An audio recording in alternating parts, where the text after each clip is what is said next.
Hello friends, welcome to this video. Today I will show you how to enable dark mode in Google Chrome with Windows 10. So let us start. Firstly we have to go color setting, and here is a color string, and here is the color option for Windows. And currently here is the already light mode is enabled. That's been white one. Now I am opening three browsers: Microsoft Edge, Mozilla Firefox, and Google Chrome. Our target is enable dark mode in Google Chrome.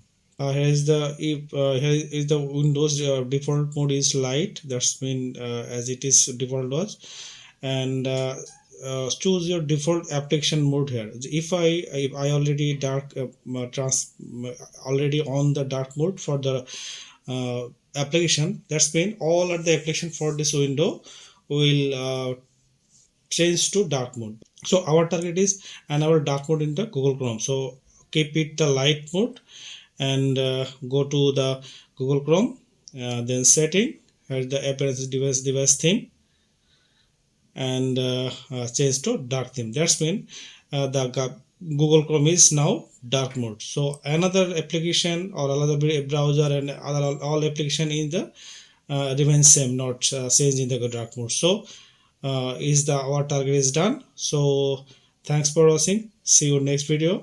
Thank you very much.